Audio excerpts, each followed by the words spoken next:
Alpha Black Lotus, the granddaddy of all non-sport trading cards. This is the issue which really transcends all markets. Those who aren't Magic the Gathering players or even non-sport trading cards collectors, they know this card, and it's because it's easily the most valuable and important trading card that's been made, arguably from the 1990s forward.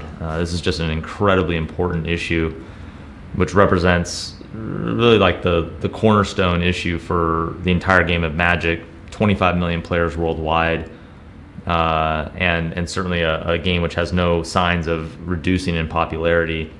It's just a very strong brand, and it's easy to see why the values are so high. There simply are not enough of these to go around. All the Power 9s that are issued from the Alpha, of course, were limited in production, assumed to be on 1,000 or 1,100 card production run. High-grade copies like this are very, very scarce indeed. This particular example is assessed a 9 by Beckett. We just have light wear to the periphery.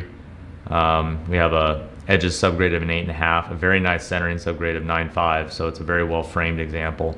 And just very light touches of wear to the periphery is all that really holds it back beyond that. So, all told, this is just a beautiful investment piece that far exceeds what typically surfaces on the market.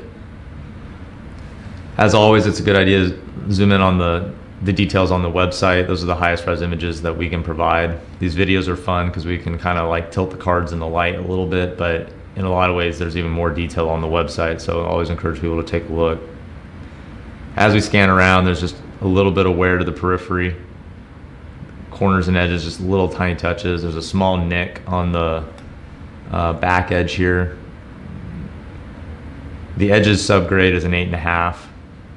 Everything else is a 9 or better. You see just a little bit of chipping.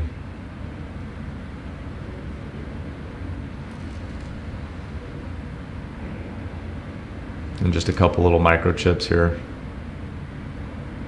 But all told, obviously a very well preserved, beautifully conditioned, well centered example. It's among the finest copies in the world, and that pretty much says it all. So delighted to have it in the auction. Beautiful investment piece, and we wish the bidders the best of luck.